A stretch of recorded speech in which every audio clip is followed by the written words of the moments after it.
Un cantique de Noël. Tout le monde était excité à l'idée que Noël était à la porte. Tous les enfants chantaient et dansaient joyeusement. Tout le monde était content, à l'exception du radin, Monsieur Ebenezer Scrooge. Il habitait seul, une grande maison dans une ville aimable, mais il était le plus grincheux de tous. Mr. Scrooge criait sur les enfants et leur interdisait de jouer près de sa fenêtre.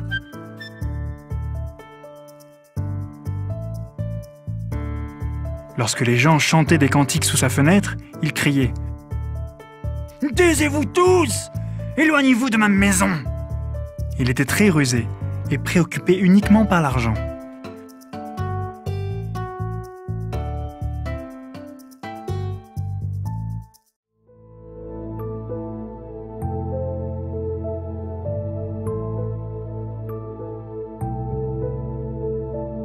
Monsieur Scrooge était extrêmement dur envers les gens et n'aidait personne, spécialement ceux dans le besoin.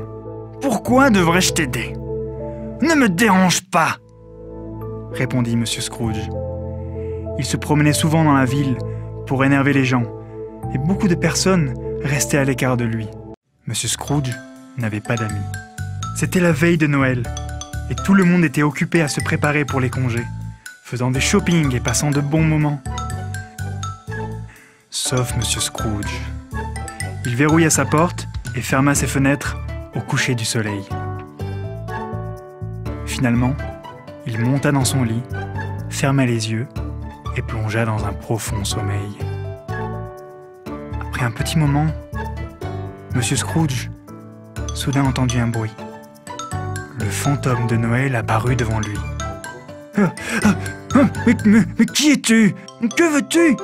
Demanda Monsieur Scrooge. Le fantôme dit « Je suis le fantôme de ton passé et je veux te montrer quelque chose. Viens avec moi. » Le fantôme l'emmena dans le passé et montra du doigt le petit Scrooge en train de lire un livre tout seul. Ses parents l'avaient laissé passer le Noël seul il y a de cela bien des années.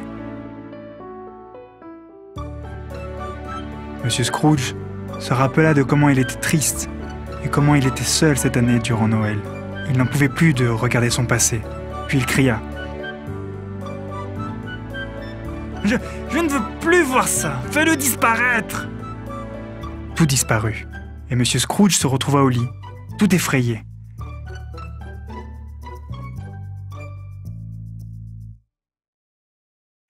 Il s'était presque endormi, quand soudain, le fantôme du présent apparut à la fenêtre. « Ah mais qui es-tu cette fois-ci? Et où vas-tu m'emmener ?» demanda Monsieur Scrooge. « Je suis le fantôme de ton présent et je veux te montrer la signification de Noël, » dit le fantôme. Il prit Monsieur Scrooge par la main et ils s'envolèrent par la fenêtre. Le fantôme était venu lui montrer la joie de Noël. Le fantôme emmena Scrooge dans la maison d'une famille pauvre. Tous les deux regardèrent par la fenêtre. Il n'y avait aucune nourriture spéciale sur la table, mais tous semblaient contents. Ils chantaient et dansaient joyeusement. Monsieur Scrooge pensa « Comment peuvent-ils être aussi contents en étant pauvres ?» Le fantôme du présent répondit « C'est Noël, et ils sont contents d'être avec les uns et les autres, bien qu'il n'aient rien. » Monsieur Scrooge ferma les yeux, et tristement, il souhaita avoir quelqu'un avec qui passer Noël. Lorsqu'il ouvrit ses yeux, il se retrouva dans son lit. Monsieur Scrooge n'arrivait pas à dormir cette fois. Il s'assit sur le lit, pensant à tout ce qu'il venait de voir. Soudain, la pendule sonna minuit, et un vent frais entra par la fenêtre. Le fantôme du Noël futur apparut. Scrooge et le fantôme arrivèrent dans une funéraille. Certains étaient debout, devant une tombe, et ils étaient tous en train de le critiquer. « Je savais que cela allait arriver, » dit l'un d'eux. « À quoi ça sert d'avoir autant d'argent de toute façon ?»« Personne ne viendra rendre hommage à Scrooge, cet avare. » Scrooge demanda au fantôme pourquoi il l'avait emmené là.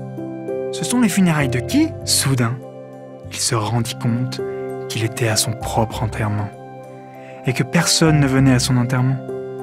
Le fantôme lui fit réaliser que personne n'importait pour lui à part lui-même. Scrooge ne pouvait plus supporter de voir ça, et il supplia le fantôme en disant « Je t'en prie, accorde-moi une chance pour changer cet avenir. Je promets d'être meilleur et d'être bon envers les gens. » Le fantôme ne dit rien et disparut.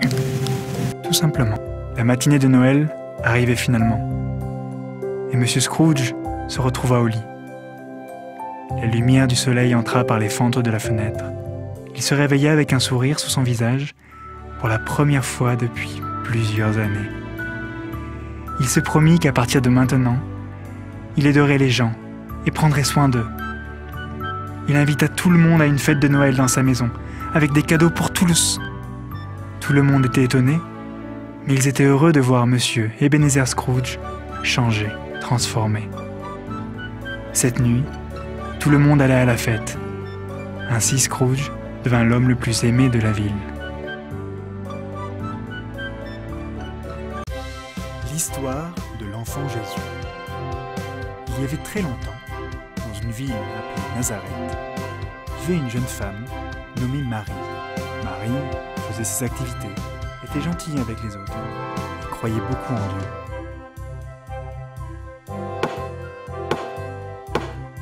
Elle allait épouser Joseph, qui était un menuisier.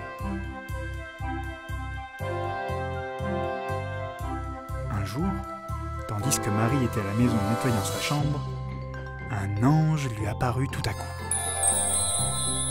Avant que Marie ne puisse dire quoi que ce soit, l'ange lui dit qu'elle allait être bénie par les dieux, et que Dieu était avec elle. Marie était surprise. Elle essayait de ne pas être effrayée, mais elle n'avait jamais vu d'ange auparavant. Après tout, Marie était juste une jeune fille ordinaire, comme toi et moi. Pourquoi est-ce que cet ange l'a visitée? Qu'est-ce qu'il voulait? L'ange essaya rapidement de rassurer Marie. « N'aie pas peur, dit l'ange. Dieu est fier de toi et veut te bénir. Tu auras un garçon et tu le nommeras Jésus. » Marie était confuse. Elle n'était pas encore mariée à Joseph. Comment pourrait-elle donc avoir un enfant?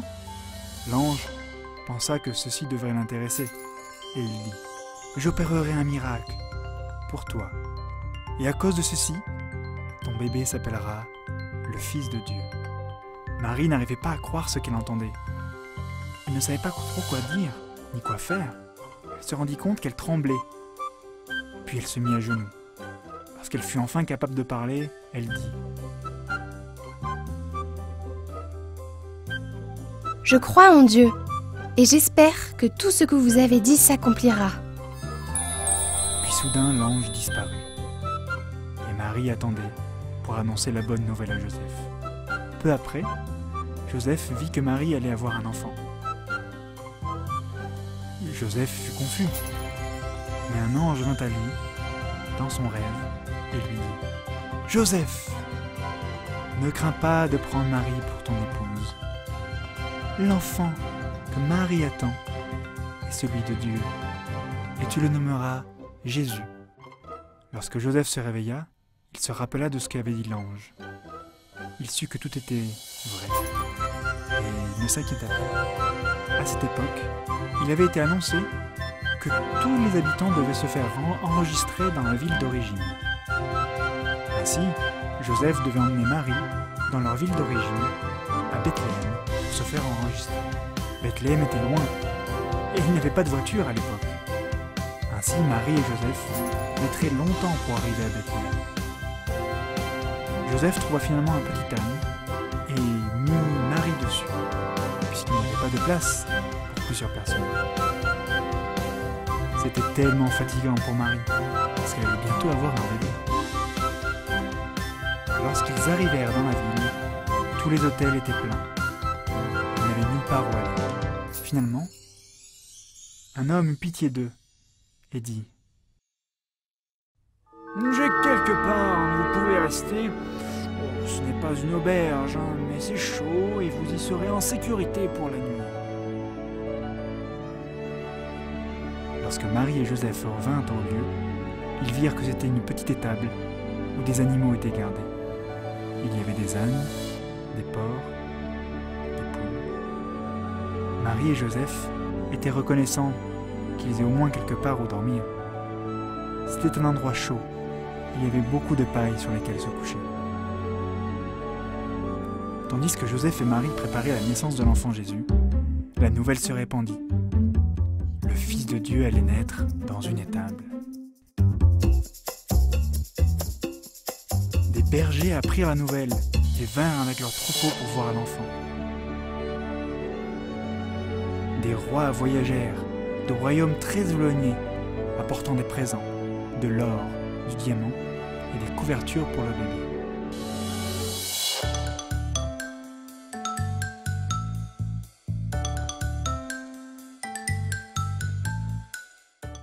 Cette nuit-là, quelque chose d'excitant et de merveilleux se passa. Marie et Joseph allaient avoir un enfant. Mais ce n'était pas un simple enfant, c'était l'enfant Jésus.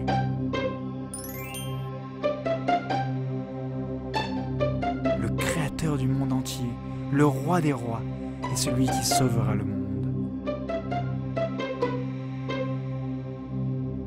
Le petit enfant s'endormit dans les bras de Marie. Elle l'enveloppa dans les pagnes et le mit dans un manger au-dessus de certaines pailles propres. Tandis que les rois et les bergers regardaient, Marie et Joseph s'endormirent. Ils étaient si fiers que ce bébé spécial